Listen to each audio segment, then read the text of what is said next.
I am American, red, white, and blue. That's the song you choose? Because this is RuPaul's Drag Race US. I'm Annie. I'm Minty, and we're doing Season 13, Episode 4, where we finally get an elimination. And then later on, during the second half, we'll do UK. And I'll hopefully change the lyrics by then to be like red, white, and tea.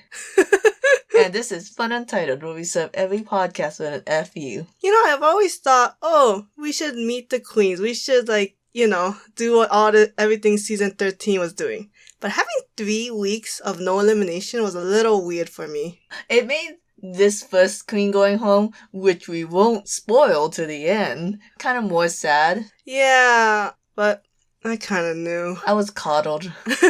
I was like, no one's going home. We're all gonna have a grand time. It's COVID, baby. It's the only time she's allowed out of the house. She's only allowed to be in that social bubble. Yeah, basically. But let's get into this challenge. First, what did you think about them hiding Elliot from the pork chop queens? That was there to stir the pot, and I understand it because it was TV. But it's kind of sad because in the last episode, we saw all the queens being remorseful they sent her home. So it was a real whiplash to see them be kind of bitchy, where they were like, we sent her home because her first impression was bland. I know, Elliot was really hurt, but I'm like, girl, they had nothing to go on. Why? They should have brought the nail. You could have got the nail. Gamora Hawes Denali's best friend in the entire world. We ain't gonna vote her out, and we ain't gonna vote the talented queens out. I thought it was really funny when Elliot went for Tamisha. Oh. You see all these chihuahuas around and you hit the pit bull. I love Tanisha. If she's not the narrator of the season, I don't know what I'll do. Because I can't understand Candy Muse. And this ain't no racist thing about I can't understand her list. Because if you can't tell, I have a really strong, weird accent too. Mm-hmm. So it's like not a hate crime. For sure, yeah. Now, RuPaul's main challenge for them is to create RuPaul'sMark movies, which is basically Hallmark movie ripoffs. Real fast, I'm just so curious who actually watched Hallmark. Because we see all these jokes and gaffes, and I've never seen one. Yeah, it's like, we all know the jokes, but we've never actually seen a movie where we could actually make fun of. I don't think there's a famous Hallmark movie. Do we count the KFC? Ooh, the recent one? Yeah. Technically, still haven't seen it, even though it's 20 minutes long.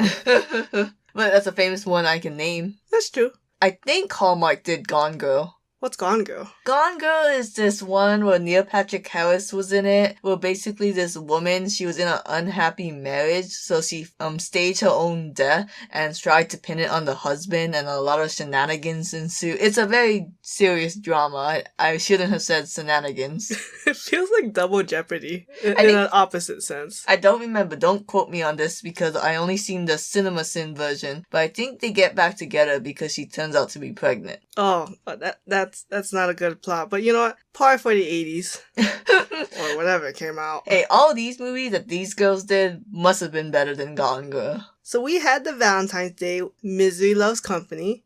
Then we have the Flag Day one, God Loves Flags. Gotta pronounce that L. Take that L.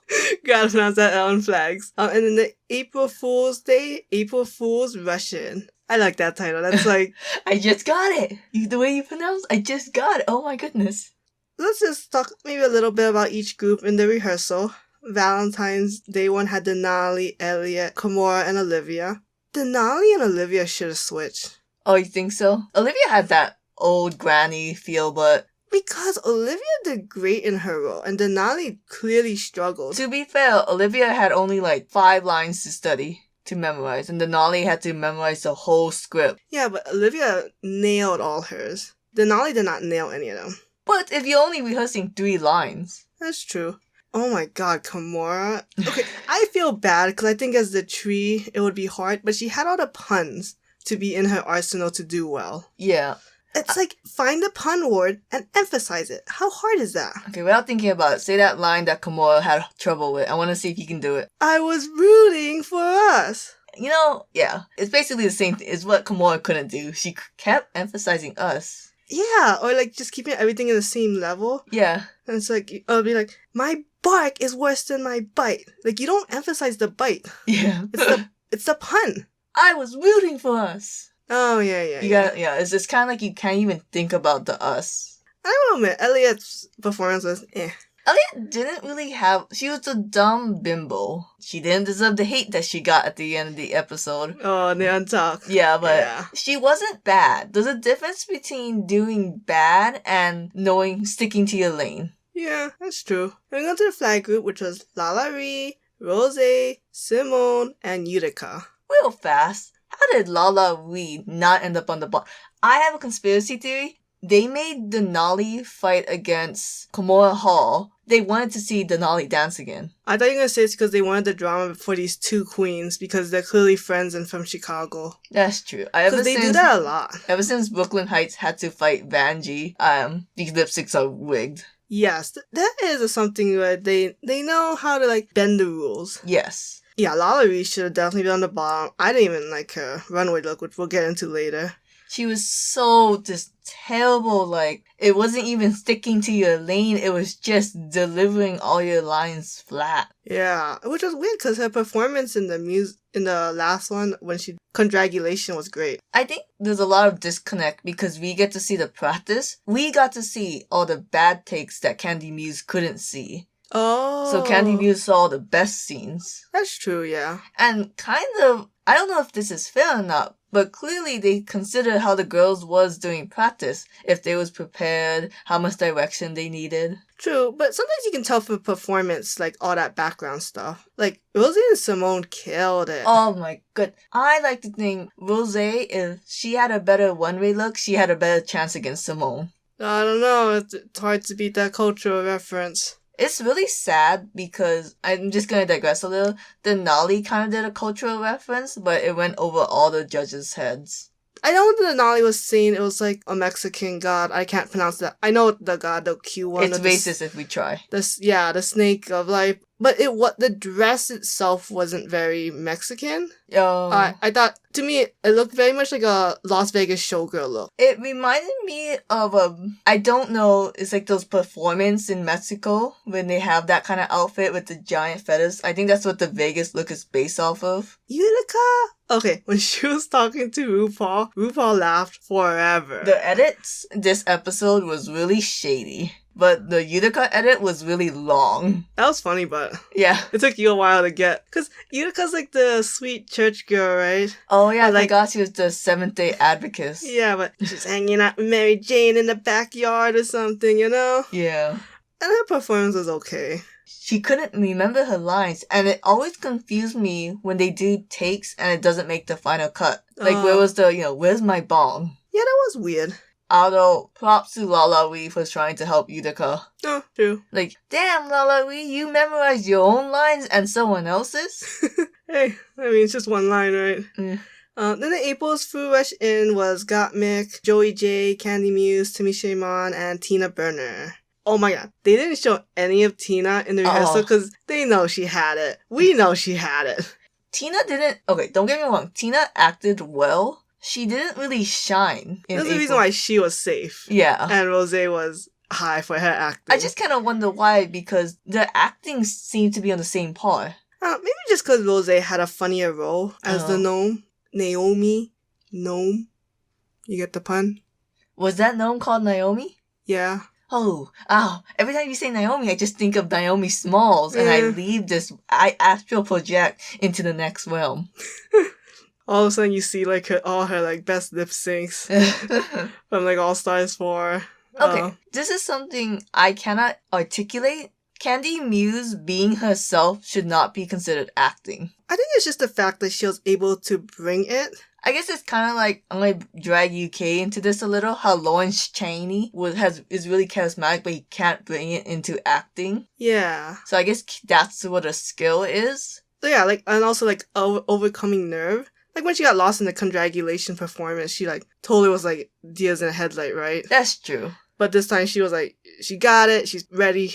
Sometimes everyone's bar of comedy is so low because when she's just doing that dance and everyone was laughing, I was like, really? think it's funny if you see it in real life. Probably. And it's hard because when you see her performance compared to other people, like Simone, you're not impressed anymore. I was gonna say Gottmik, they did pretty well. Unless you compare it to Simone, who had the same exact role. Yes, but I still think Gottmik should have been a top. The top 3 and the bottom 3 was very controversial. Yeah. Simone and Rose, obviously they belong at the top. Yeah. But I don't think it should have been Candy. It should have been Gottmik. Okay, I would choose Gottmik over Candy because Candy's dress was really mismatched. Like, that was a Utica dress in some way. To be fair though, I actually did like Candy's dress, but I didn't realize the black were panties. Oh, you thought that was intentional? See, when I first saw it, I thought it was like something jetting out to give it more like a unique shape and body. Like just like a little cone, you know? Yeah. To help flare out train. But when I really saw it, I was like, oh, it's not as nice as I thought, but I still I like the velvet texture. Let's go through all the runways real fast before we get into the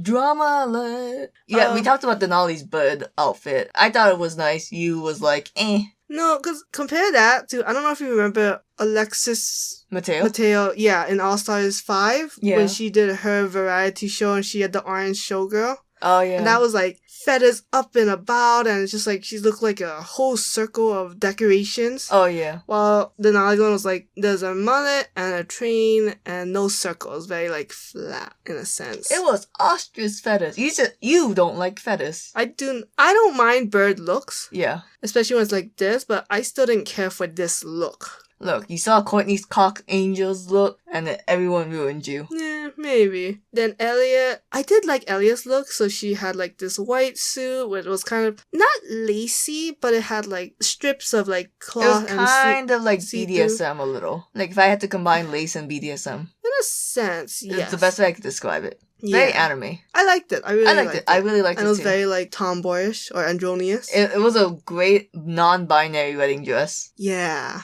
And the only thing Kimora Hall did right. Okay, I would totally bet money that Kimora Hall would be out first, but holy shit, that gold dragon outfit is beautiful. It's fantastic. Like, she can stay in the show if she has outfits like that. Not like the first 3 episodes or 2, you know? Yeah. Like, that's a fantastic outfit. It's so sad. We ended with Hall, now we begin with Hall. Comes full circle. And then we go to Olivia Lux. I loved her outfit. Her outfit is like Elliot's, but elevated. It's so pretty. Like, holy shit. Hey, girl, you wasn't on top. Your performance was okay because you didn't really shine. Well, you were the best in that group. Definitely. But compared to Rosé and everyone else, yeah. Sorry, girl, you was not on top. But damn, your gold eye makeup, so pretty. What I couldn't stand was, like, on the main runway, I couldn't see any of those details. But then in the untuck, I could see it all. And I was like, oh my god. You know what pissed me off? She had purple eyeshadow to contrast with the gold makeup, but there was no purple on that outfit. Oh. It should have been white. Oh, yeah, it should have been white. It would look good against her skin. Mm-hmm. Then Lala Ree. I'm the only bitch that doesn't like her outfit. I didn't like it either. It's like thank God. Like, it was like a suit with snake pattern and then like almost like a hijab. Hey Lala Ree, why the mask? Is it because of COVID? You've been wearing masks a lot. No, I did kind of like the mask for this outfit. I think it matched the snake theme, and I love the snake pattern, but the outfit was terrible, and the reveal was not worth it. Like, next time, take out the train, like the big train, you know? Take out the thing that covers your reveal and put something that's gonna cover up your boringness. You know what outfit was really disappointing? Rosé. It was a blue suit with something glued to the back. Yeah, that wasn't a good... It was interesting. Rosé, I was rooting for you. I'm still rooting for you, but come on, girl. I get you want to look like Betty White and Golden Girls, but that was just weird. Yeah. It wasn't... There's the spirit of the train was not there. I wish it was maybe a dress. Maybe that would have helped. I don't know. The back choice is what gets me the most. That's true. Then get to Simone. Okay. I don't care for her look. It kind of looks like PJs to me, but I do like the do-rag. That was cute. I thought it was hella nice. And when the black judge says that's a great cultural reference, you listen to the black judge. No, I get that too. But I'm pretty sure they're only referring to the do-rag, not anything under the head. Then we go to Yurika's. Yurika as like the Victorian Gone with the Wind curtain look was amazing. It's the greatest shoulder pads in existence. It's like so campy. I love it. It reminds me of this Tom and Jerry episode where I think he made a tuxedo out of a curtain and it kind of looked just like that. And it's like, Yurika, if you had a better performance, you would be up top. Yurika, I think I got on top. Me. In what world, when you forgot your line and you was in the same group as Simone and Rose? I know, she was only looking at like outfit. She's thinking like, oh, these challenges are like the runway based, but it's like, no, it's performance based. Something I love is when I like ran to you and was like, I get why Gottmik was wearing pink and blue. I just got it. Gottmik had the beautiful flowy pink, blue, and the white jewels. The middle was just a little too busy for my liking. Far away, she looked amazing. Yeah. Up close, it was like, it's a little disjointed. Nipple. Yeah. It's a nipple. Another thing I don't really care about in Office is to show the nipple. And you know why she has to do it. I understand. I mean, was I dumb for not realizing it was the trans flags when I first saw it? I mean, it was pretty obvious. How was it obvious? It was pale pink, pale blue, and white jewelry. Those are my favorite colors. Okay. Then we go to Joey's J look, which was the black with the red, and the train was a tongue. Now look, I like the campiness of the tongue being a train. I just didn't get how the front matched the back, matched the head. It didn't make sense how the front had flowers. I don't know if they were supposed to be taste buds. I wish Joey J was on the bottom.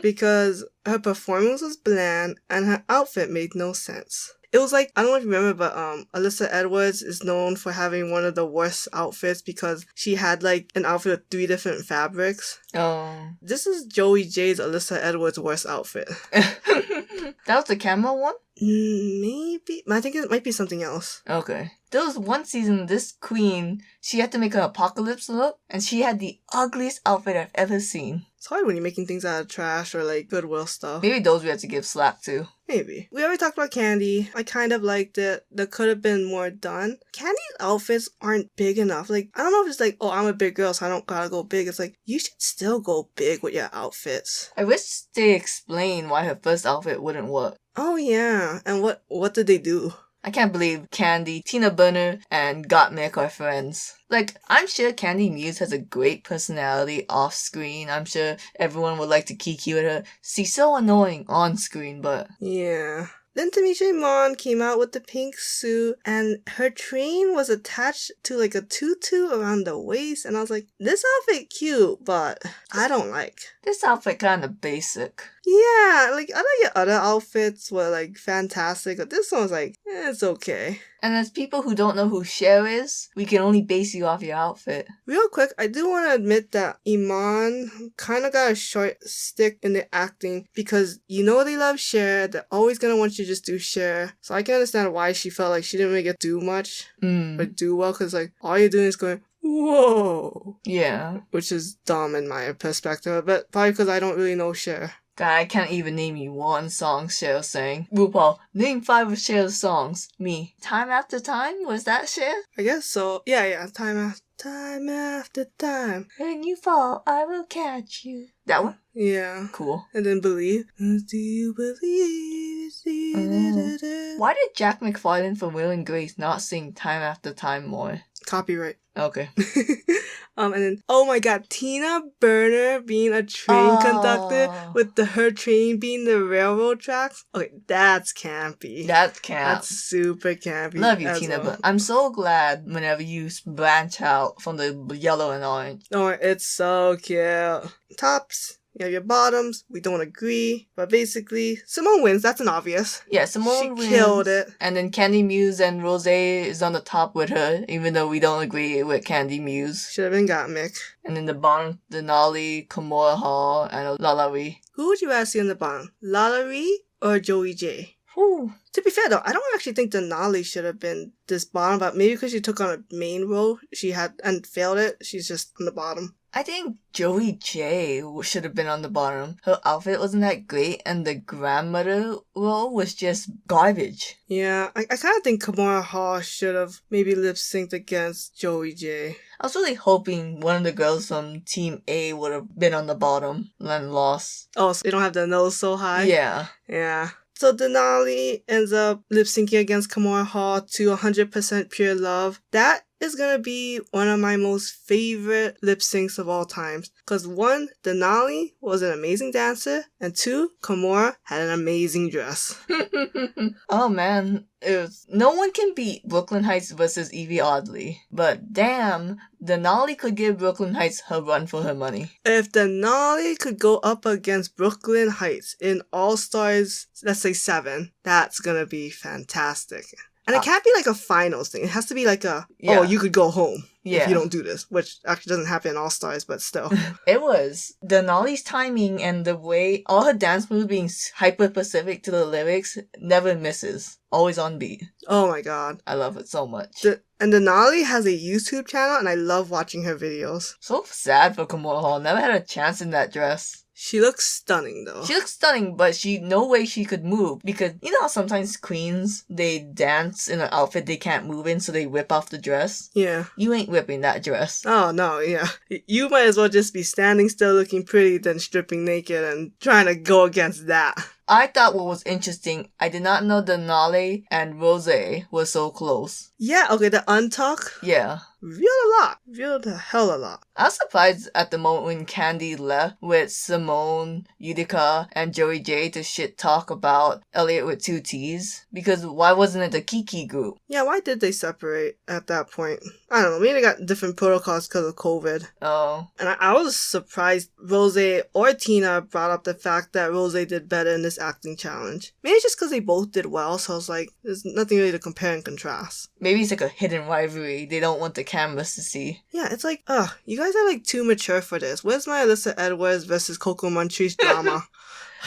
I mean, to be fair, the Alyssa Edwards and Coco Montrese got annoying real fast. That's true, it did. When Candy Muse went after Elliot with 2 T's, I just saw the promo of Tamisha being like, oh girl, bring it down a level. It's like, Candy Muse, why are you going after her wig? I know. It's like, leave the girl alone. Jeez, Candy. I don't even think you should have been up there. Like, this poor girl, like, insulted by the Team B, and now you're going to go after her? I know. I feel like Candy's a girl that can dish it but can't give it back. Oh yeah, definitely. So anyways, Kimura Hall is gone. It's still very sad to see a queen gone, but it's part of the show. No surprise there. Untuck is finally interesting. I am Britain, red, white, and blue. Blue? Oh, I guess they still have the same colors. It's the Union Jack, baby. That's right. We're gonna put on our top hats, put on our monocles, and wear a little mustache as we talk about Drag Race UK. Okay, so we go into how Ahora's a bitch.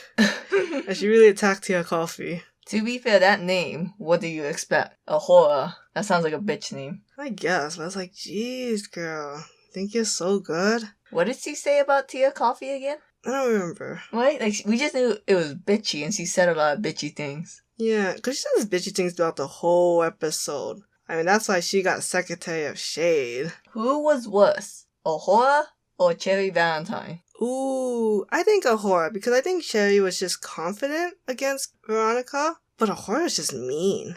Yeah, in the beginning, they got voted certain roles, the most basic bitch. Which was cute, because Taste was trade minister. Kind of thought Cherry should have been trade minister. But I can see why it's Taste too. Black don't crack. Cherry was just some white boy. Yeah, fair enough. Leader of the House of Lording It Up. They gave it to Lord Cheney. Ironic. Fair enough. Oh, it's because Lauren's got a big personality. Yeah. Or something. And then the Baroness of Basic. Tia Coffee. I wonder if she has a Ko-fi account. Da-da-da-da-da-da. Yeah, I'm sure no one's made that joke. Bite me. People in the UK don't have that site. You don't know. You don't know me.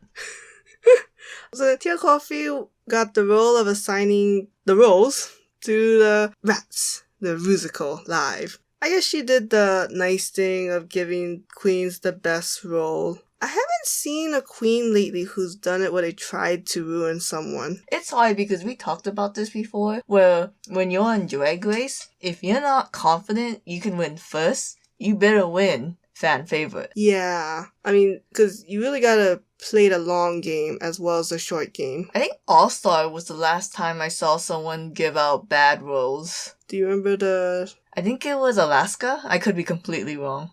maybe. I do wonder though, it's like, okay, obviously give yourself the best role, but then like, you don't really know these girls that much to really give the worst role. I thought something was interesting was that Tia Coffee knew Cherry Valentine couldn't have like a really big role, and that's why she gave it to Veronica Green. Yep, although she did make it sound like she was protecting Sherry too. No. I don't think it was being shady. I'm surprised she knows Cherry's skill. Like, do they know each other outside of drag, I wonder? Yeah, I don't know. Okay, when Veronica was like stating that she's has like 15 years of like performance, can sing, dance, and Cherry was like, yeah, so what? And it's like, so what? That's everything. Like, it doesn't matter. It doesn't matter. Honey, if that doesn't matter, what does? Yeah, and then you're like, then it's like, I had the same thing. I just don't brag about it. I was like, do you? Because you did not perform as well as Veronica. I think it was implied that Cherry was in her own head and nervous the entire time. Because why? She didn't get the role she wanted? I don't know. Maybe because it's hard. You know how the judges kept saying, oh, it's harder because you have to work in threes? Yeah. Which I think would be easier because you can build off each other. But I guess maybe what that sister was saying was right when Lawrence Chaney was dragging them down. But I also think Lawrence had a good point when she was like, you're safe. You're fine. Why you bitching? Yeah, why you bitching? I still think you could have been like the Beyonce of Destiny's Child, you know? Still could have stood out on your own. You know what was weird? Jane was given the main role as Athena, whatever. Astina? Oh, Astina was given the main role of Jane. Yeah, I didn't care for Astina's performance. Jane didn't really do anything. I can't remember if Jane had a solo. Yeah, you know what? She had like little lines, but nothing really. And then her big part was with Veronica Green or Evita Von Vlies. My goodness. I just want to say they all look like cats. I know it's a parody of cats, but none of them look like rats. I only figured out it was a parody of cats when I saw them, and I was like, they look like cats. Wait a minute. Remember, this was filmed in 2019 and then COVID hit, so that's why it was pushed back to 2021. But back then, they were being relevant. That reminds me, after this, you have to listen to the song Memories in its full glory. Yeah. Some musicals have good songs that you can listen to out of context. Some are not so good. What context do you need? She's a hooker cat who was left on the streets. That's all you gotta know for Memories. I guess. You didn't even listen to the song yet. Yeah, fine. But Veronica Green stole the show. Oh yeah, with the rat pasties that you wanted me to draw so badly, and I said no. I know. Aren't you guys disappointed? Go bite me. Leave a comment that you're disappointed that you didn't get to see rat pasties as our thumbnail. Leave a comment if you're gonna bite my ass. Because you didn't put the rat pasties. I swear to God, I will skip the rest of this performance and just go to the final runway look.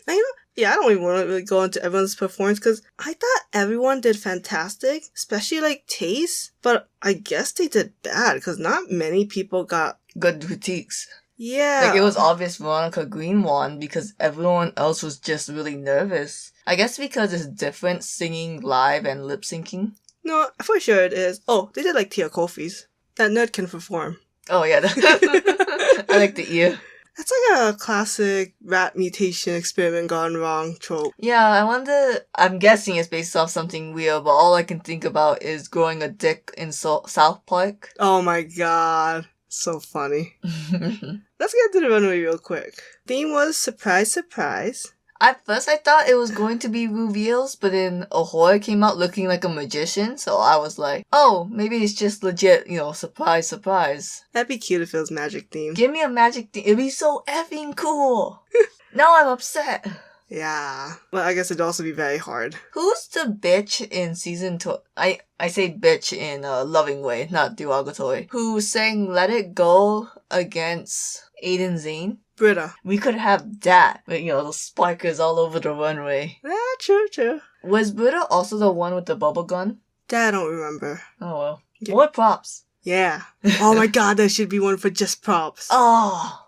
Astina, she was the one who was in the pink Mortal Kombat with the mask being her reveal. I love the cosplay aspect. I just thought it was basic.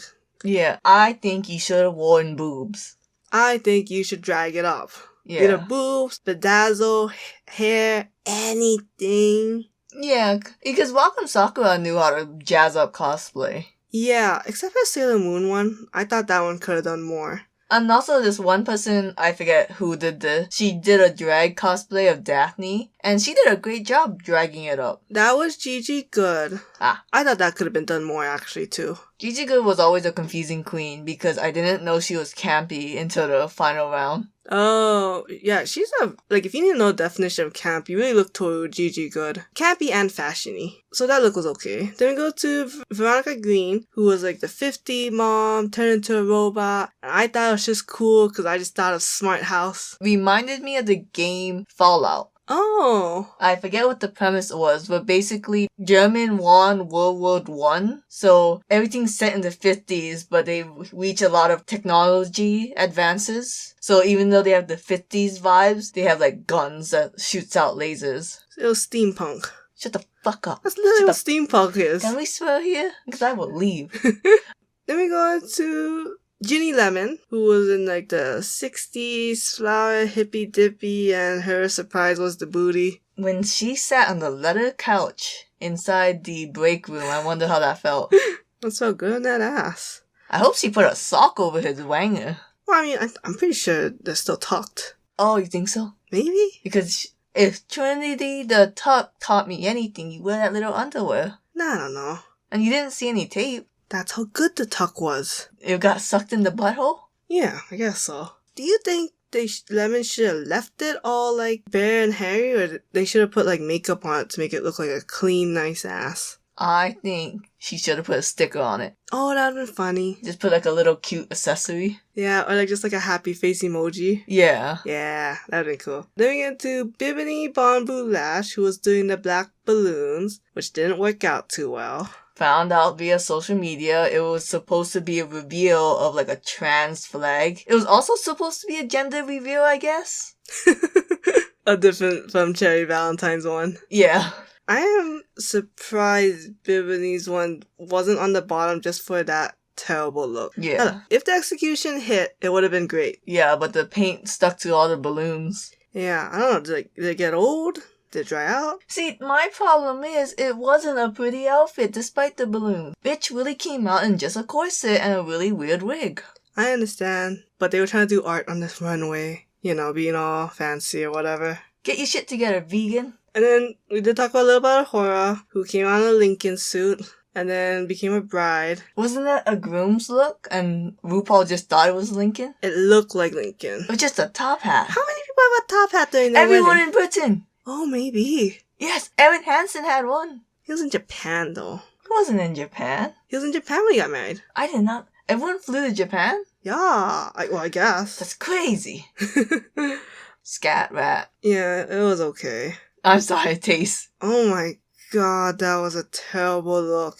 Tia Kofi summed it up perfectly. Girl, you just took off a red outfit to reveal a red outfit, and guess what? Blood is more red. Yeah, it's like, what made you think, like, that was a good idea? Like, a reveal is supposed to have, like, contrast. It's supposed to be something you want to look at. You know, like, the transformation is amazing. The reason why we love magical girls. I shit you not, I thought Taste had 3 outfits, and they were all just red. Because I could not figure out when it started, when it ended. I know, yeah. You know what would have been cool? If she had a red whatever jacket, then she had that a white outfit underneath, and then she spit out the red blood onto it. Ooh, that'd be a good idea. I feel like that's a very Dragula thing. Yes. Then go to Ellie Diamond, who was like the Scarecrow, then the Tin Man, then the Lion. Look, I like the idea, and I like the way she paints her face. And this was actually talked about in another episode where they had to do 3 looks in one. If you took all those looks individually, they're all terrible.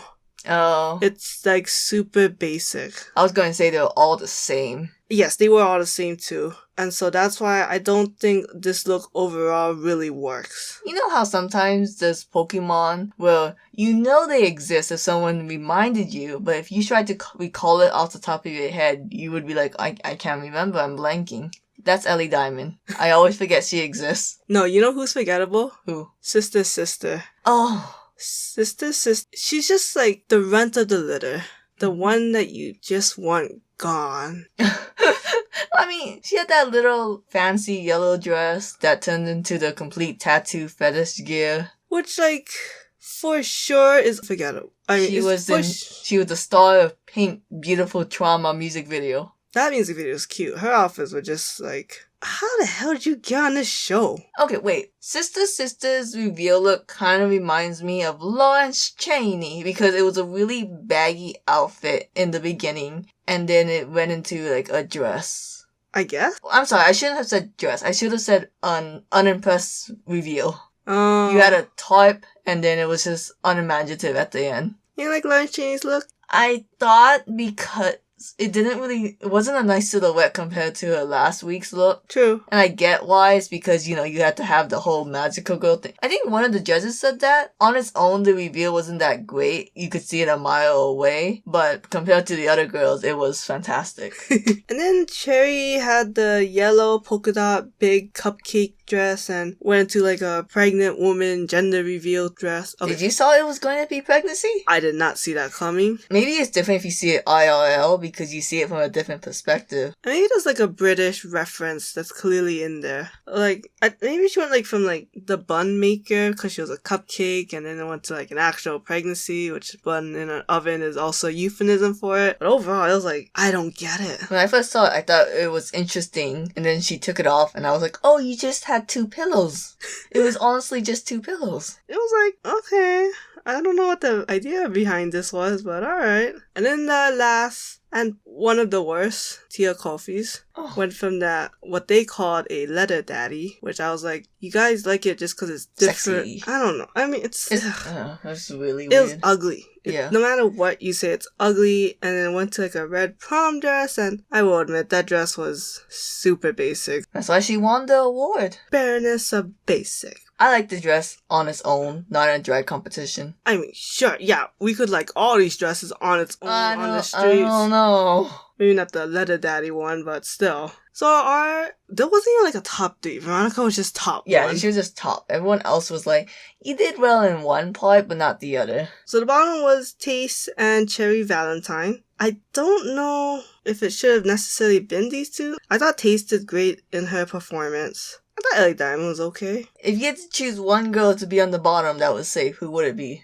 If I had to pick a safe queen that I should have thought would have been on the bottom, it should have been Sister. Just put all 3 of those pat backs.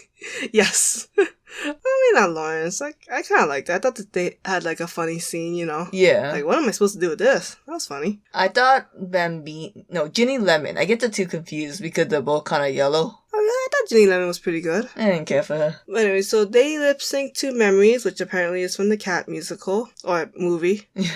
Well. Yeah. I thought it was very boring, but I honestly thought Cherry Valentine had the whole dramatic face look. She didn't move. Taste moved a little to the left. To the left, to the left. Yeah, and Taste moved her arms. I'm not saying... You said a really funny joke to me off air.